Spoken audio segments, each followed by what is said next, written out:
This video is going to be about AI, but not the kind that steals your job though. Also, we're sponsored by Zenith in this video, so more about them later. For now, this is Groundeffected. My name is your dad, and if you can't tell already, we're going to be painting the original AI. The sculpt was made by Zenith, and there is an option with John Connor, but I chose to go with the alternate scene. But let's cut all the yap and just get straight into painting this thing immediately. When making YouTube videos, you're supposed to have some kind of a hook which is supposed to keep you, in which case you would be then hearing the words I'm saying now. So hopefully if you did, well then you would get to know that my absolute favorite of all chrome paint so far is this super chrome from AK. It is literally magic. It's the only one I'm able to touch, and you're gonna say in the comments, oh, use OCLAD. I cannot use OCLAD because it's freaking extortionately priced in the United Kingdom.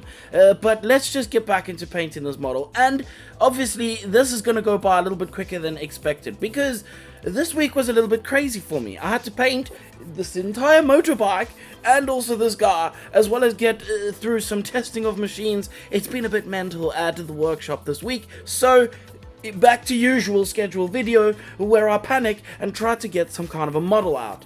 Now of course there is a lot of black on this model. We need to differentiate these things, and I've done a video about this before, but what it all boils down to is basically I use a whole lot of green, in this case particularly, to create the leather look, and also I use a semi-gloss over the top, but that green mixed into your black, which of course I clearly regretted putting that right into the center of my black.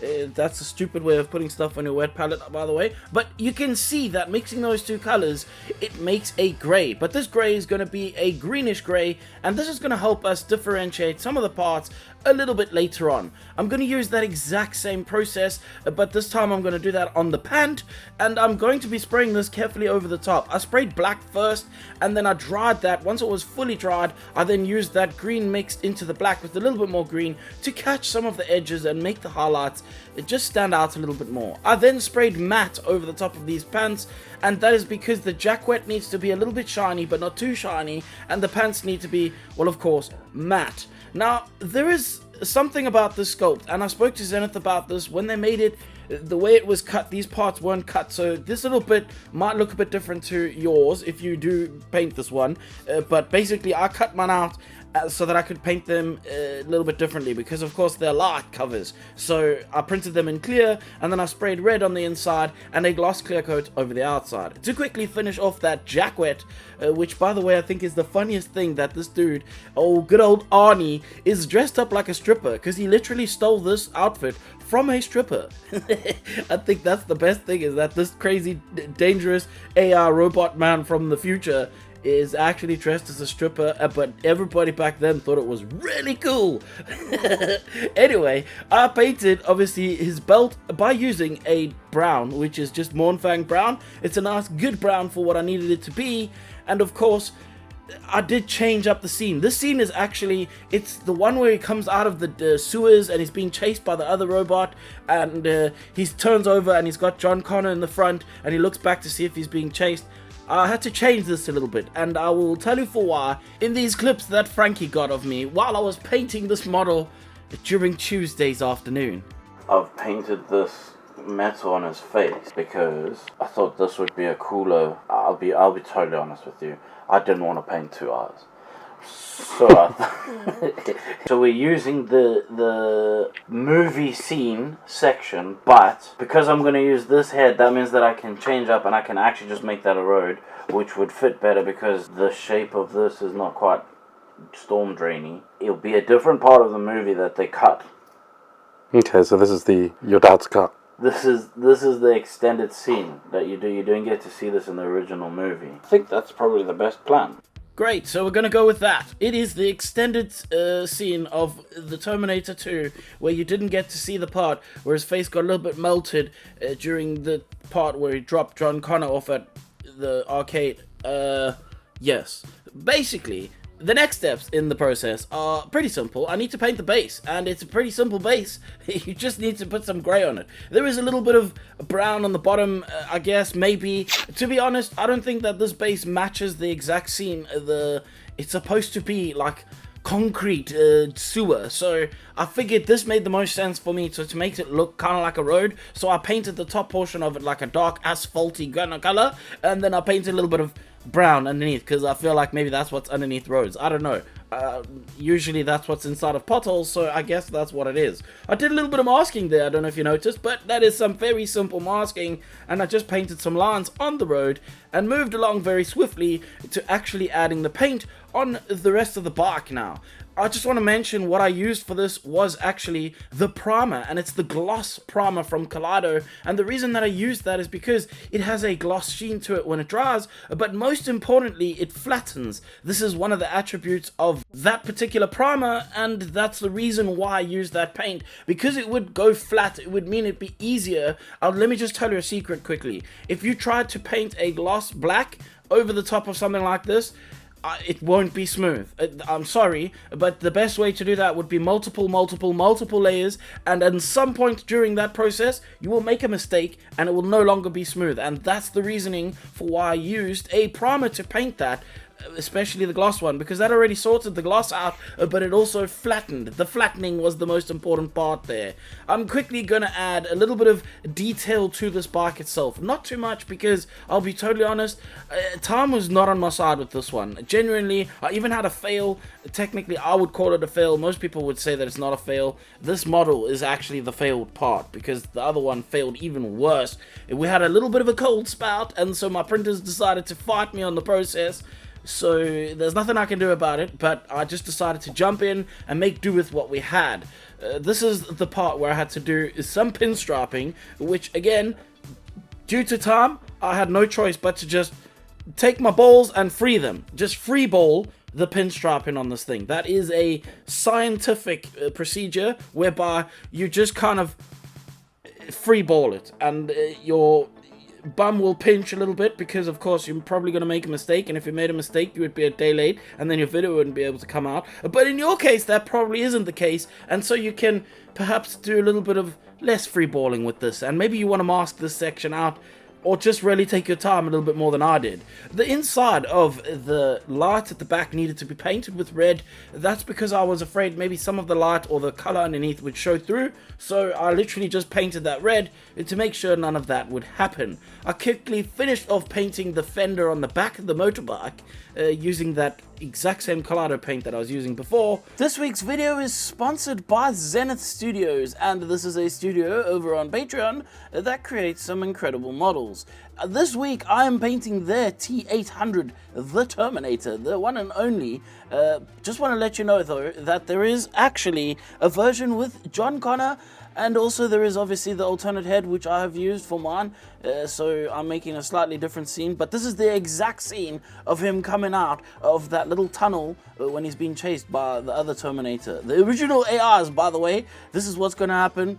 Technically we're going to still a little bit away from it because 2029, that's coming soon. Anyway, the sponsor is Zenith Studios. Go check them out down in the description below. There is a 30% discount on your first sign up with them. Of course, that's over on their Patreon, and they also have other links like their Gumroad and their cults. And if you use Zenith Ground 30 off, that's the code, you'll get 30% off those. It's a whole thing. Go check out the link in the description. Thank you, Zenith, for sponsoring this video. Let's get back into painting the model. I then painted the license plate with a off-white color because it mustn't be pure white, and then obviously free-balled a little bit more pinstriping on the back fender of this motorcycle. I'm now going to take some silver and I'm going to quickly paint the satchels on the side. The little logos that are on them, I literally just painted them solid silver. And I also want you to kind of pick out of this that everything I'm doing in here, the biggest issue that I have with painting models is that most people find that it's way too complicated. You have to be able to do so much detail and you really need to know what's going on. But I really want to get across to people that you don't have to do as much as you're thinking, and most of what the stuff that I painted on this model, particularly this one, is just very simple. I've only painted a solid color and in some places added a slight highlight to things, but everything else is just color in the right place. Now, one thing that I did a little bit differently was because I painted chrome over everything, I couldn't cheat and put chrome in the insides of the mirrors, so luckily I am the kind of person who randomly has sticky back freaking mirrored stuff, and I used the sticky back mirrored stuff to stick inside of the mirrors because it would look weird. It just looked weird, the fact that it wasn't reflecting, and it was meant to reflect, and I didn't want it to not reflect. Of course, this was a little bit of a tedious process, so I kind of eyeballed the way that the size should have been, and I literally just cut them out. They are not by any means perfect, but I don't care. They fit in there, and they look just like mirrors, so I'm happy with how that came out.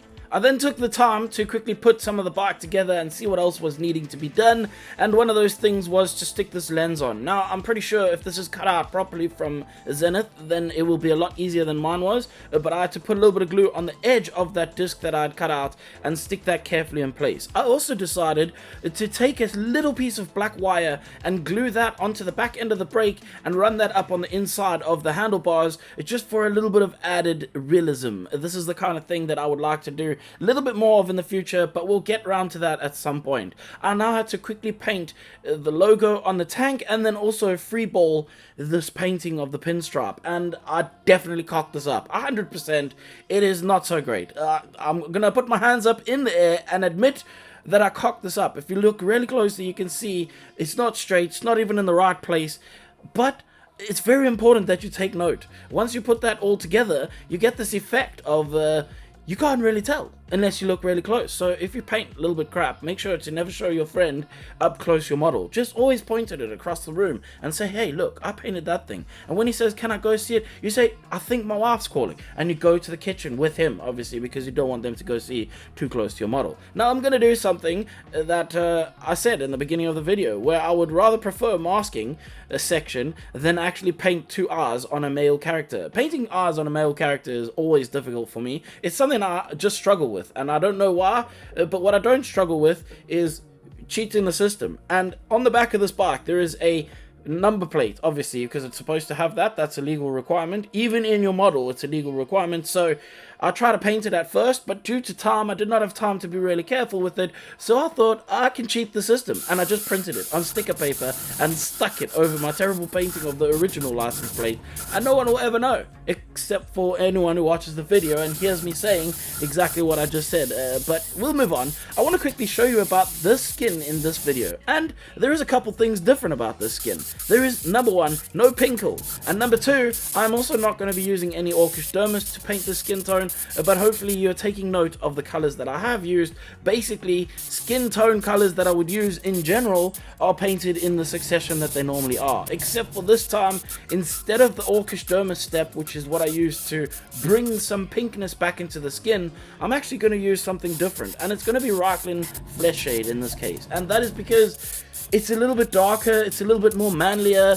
I really feel like a female character is going to have to look a little bit warmer and a little bit pinker, whereas a male character, he should not look as pink, and he should look a little bit dirtier, and that's just the way that I feel like it is, and that's how I painted this guy. But also it shows that you can definitely paint without orcish dermis or even the pinkle, and you can still get a somewhat alright looking set of skin. It's now time to demask, which is meaning taking out that friggin' latex that I had painted in his eye, and thankfully I didn't have any problems, because you may remember I had problems in a previous video, but that was all my own fault, and it doesn't really matter. That's a video for another time. But anyway, I then demasked all of that latex off of his face, which left a nice shiny chrome underneath his face. And now I can go around and add a little bit of detail by taking some Reichland Flesh Shade and rubbing it just across his lips, and also, that sounded so bad.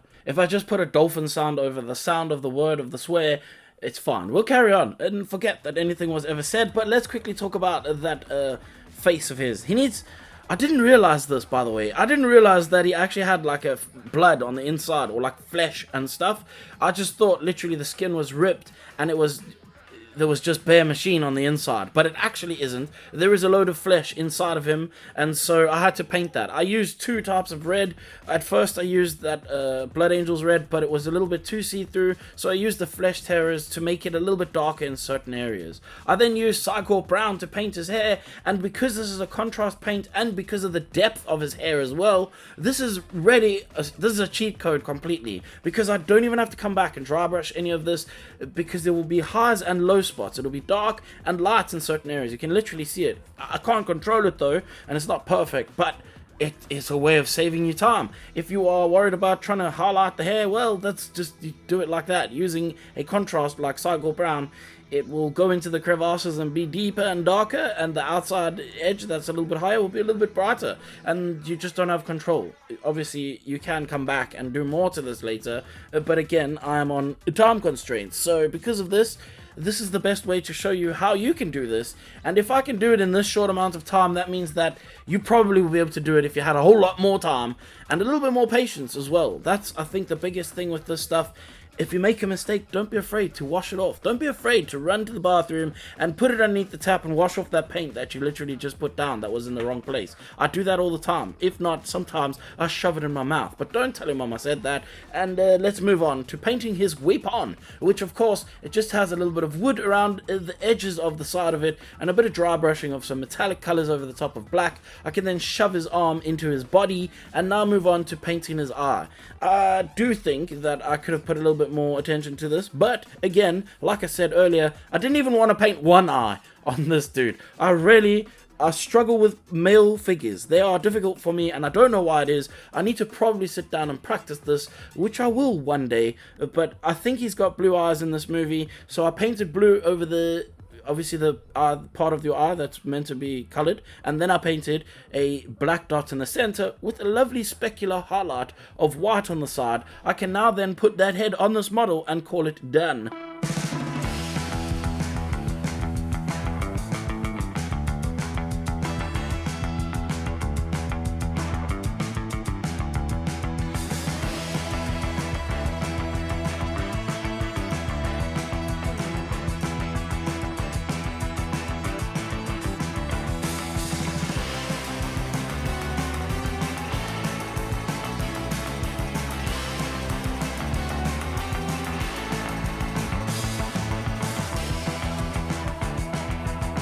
Okay, so yes, I know this is a weird model, only because I made it weird, and it's my own fault, but I'm actually okay with that. Genuinely, I'm totally okay with it. I rewatched this movie literally the other day, because when Zenith asked me to make this model, I just figured I'll go back and see what it was about, because I couldn't remember. The first movie was terrible. Like, it wasn't the worst, but genuinely I had no idea what was going on the whole time, all the way through. And then in the second movie, they explained the entire first movie in the first 2 or 3 seconds of that movie, and even me and Frankie looked at each other and were like, that's what that first movie was about, because we had no idea what was going on. But now I do, and I'm not even upset that I painted the wrong scene, because again, like I said, this is the ground didn't match the scene, so it doesn't. In my case, I can have a different model, and you can also have a different model. Of course, you could have had John Connor on it with the different head, or you could have put Arnie with his freaking shades on, and that also would have been a cool thing too.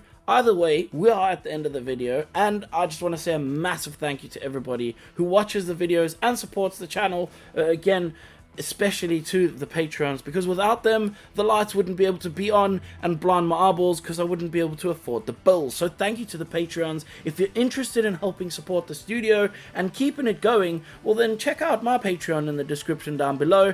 Other than that, the only thing I have to tell you at the end of a video like this is, if you didn't like anything you saw, I really don't care. You can tell me in the comments, because that might help boost the algorithm, but then you should probably f**k off.